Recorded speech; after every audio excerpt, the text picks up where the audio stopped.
now that the kids have graduated, it's been 4 or 5 years, so they're matriculated through the system, and now we're seeing them come back, and unfortunately, there's not homes available for them, or they just didn't finish their homes, and so there's still a tremendous amount of work to be done. Franklin Avenue, thank God, has grown tremendously, and you all heard recently that our senior pastor, Pastor Fred Luter, was elected as the president of the Southern Baptist Convention, and for that, I'm very proud of him.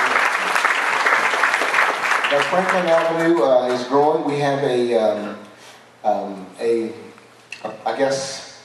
building project going on now. We're trying to expand because of the storm, so many churches didn't come back, and we've grown just tremendously. And our sanctuary holds about maybe 1,750, and we're trying to build a 3,000 seat auditorium because we're packing people against the wall in the choir stand, in the youth room, in the gym, everywhere we can. So God's been good to us these last few years. It's amazing. Why don't you talk a little bit about what happened when Katrina hit? You guys kind of all got displaced. When you did finally come back, talk a little bit about your church and how that felt and some of the things that you guys were kind of working through. Well, that was something that New Orleans really has never, ever experienced. We've experienced some pretty bad storms in the past where we had flooding, water came in, water went out.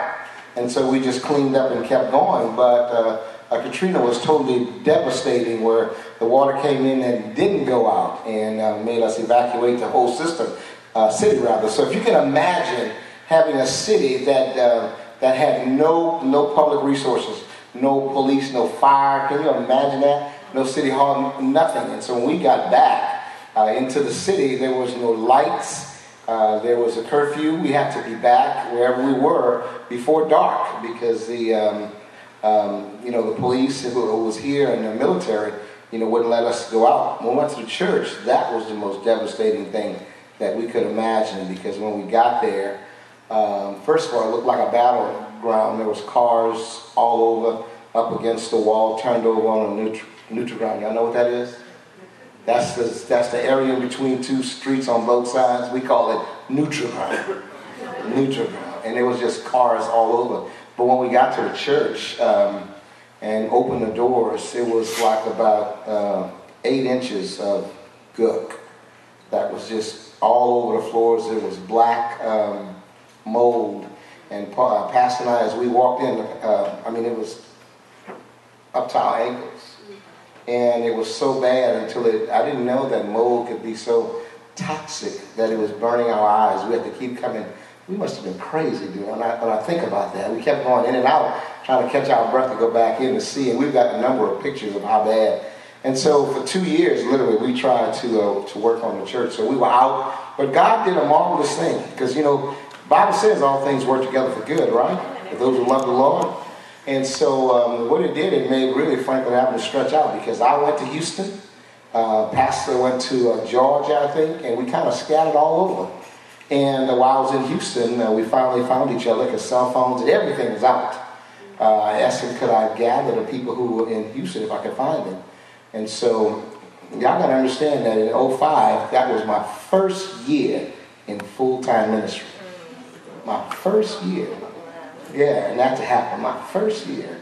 And so what I did is I connected with First Baptist in Houston, and they gave me an office and a computer.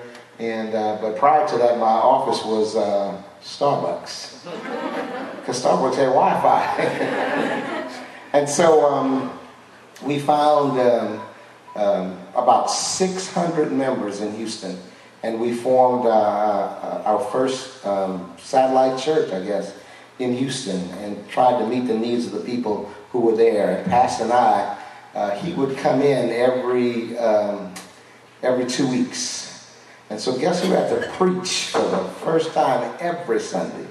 And God did a marvelous thing through that. And so I had to preach every other Sunday, or every Sunday almost, because he was going to. We started a church in Baton Rouge. We started a satellite church in Houston at another church. So Pastor Lou had 4 churches that he was just trying to get around to. So I guess every 3 weeks he would come in and preached to us. And today, those churches still exist. Wow. Ain't God great?